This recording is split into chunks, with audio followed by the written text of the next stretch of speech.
I just got to Here we go. We're recording it. Alright, so while we're waiting for your teacher to get back, I guess we might as well start. Introductions and all that. I'll take it back. So, welcome to Holden. Who's been here before? Just show of hands. Alright, so that makes sense, about half of you.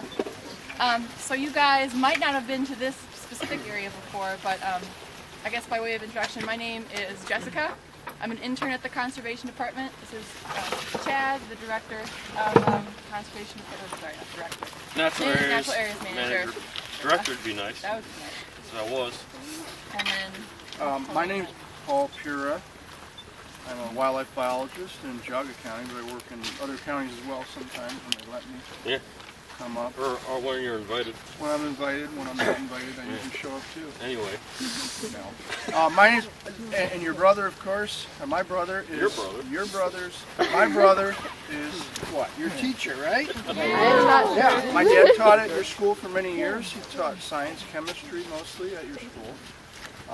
So science runs in our family, but we enjoy coming out. I enjoy teaching young people about streams and ecology, fish and limnology, whatever we can talk about. Water quality things is always a nice thing. Do you guys want to talk a little bit? I can keep going. What watershed are we in? Do you guys have any idea where we're at? What's the watershed we're in right now? Jaga? West Jaga? No.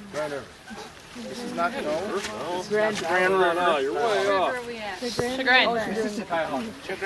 Chagrin River watershed, yeah. What's this creek called? Anybody know? This is the east branch of Chagrin River. Okay. Now, East Branch of Chagrin River is pretty well known for, amongst biologists, as being pretty significant. It has what's called a lot of cold water influences, a lot of cold water habitat.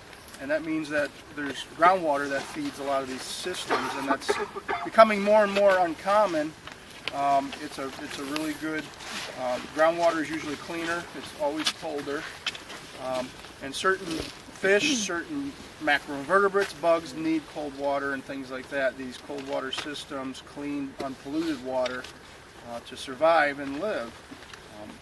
It's not common anymore to have these cold water systems, so it's kind of special. You're in a unique little area here.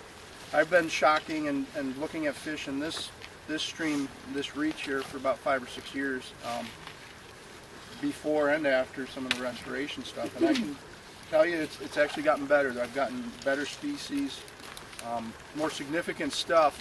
There are what are called listed fish, so there's some rare fish that do inhabit the stream right in this area here. Maybe we'll get a few of those today, and we'll talk about them.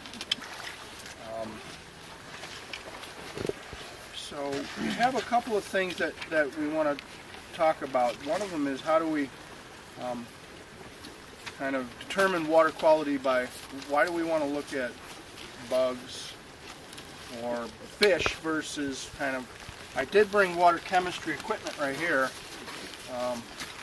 Well, why are biologists interested in looking at fish and macroinvertebrates or bugs? It kind of like tells like what community you're in. Like if it's like a thug bug, then you know it's probably like a little more like a polluted area. Okay, right. I mean, so you're kind of touching on it. They're good indicators. They're bioindicators, right, of quality of water, pollution. What are some of the pollution problems that we're worried about around here? Fertilizers, eutrophication. What is that? That's a big word. Algae bloom. So what? Excess nutrients, or like heavy nutrients, fertilizers, like you said, when people are excessively fertilizing lawns. Agriculture is a big source of pollution. Runoff from farm fields. Construction sites. That's one of the worst. Right. What is the problem with construction sites? It's not fertilizer. Like the hot water going into the cold water stream. Well, that's called thermal pollution, which is from runoff from impervious surfaces, okay, from building. But construction is, a lot of times what are you doing? You're disturbing the ground, right? Soils. So you're what?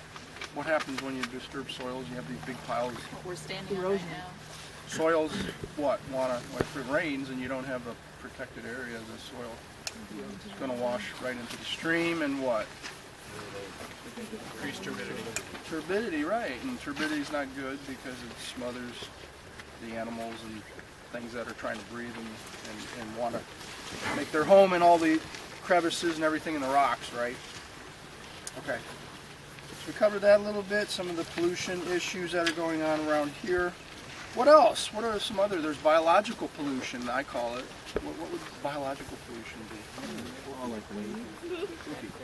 No? Well, I mean, you could technically. How? Biological pollution. Living.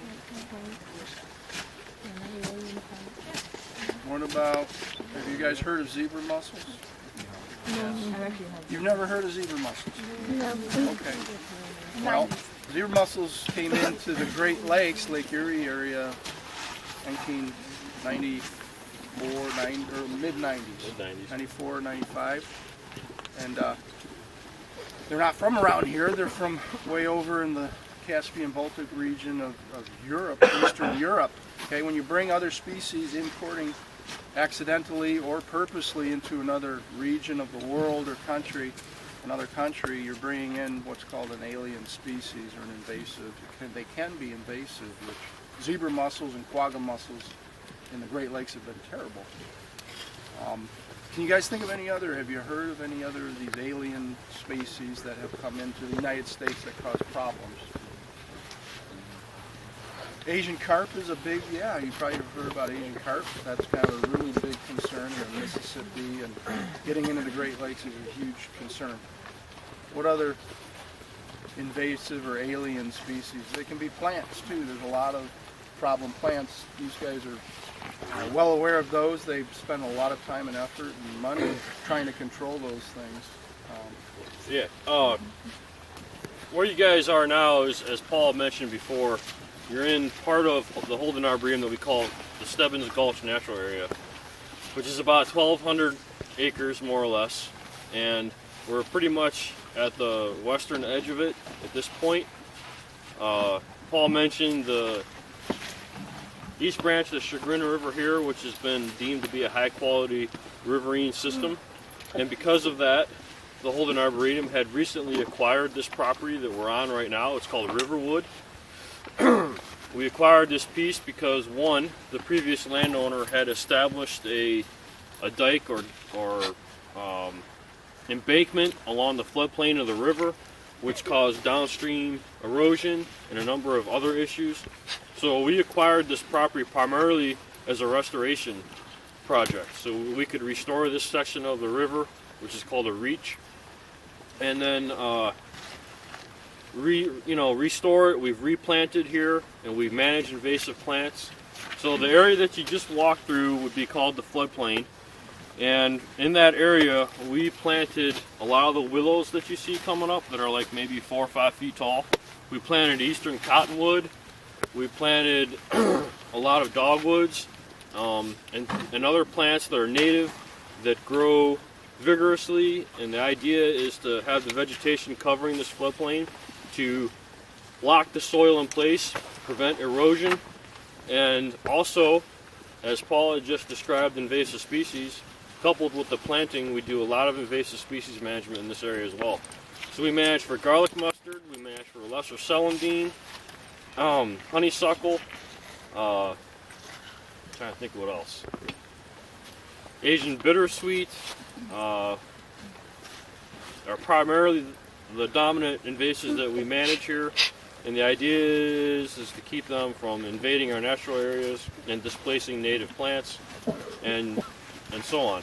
So this system is important, and we've invested a lot of time and energy into restoring the stream floodplain area to maintain the high water quality of the east branch of the Chagrin.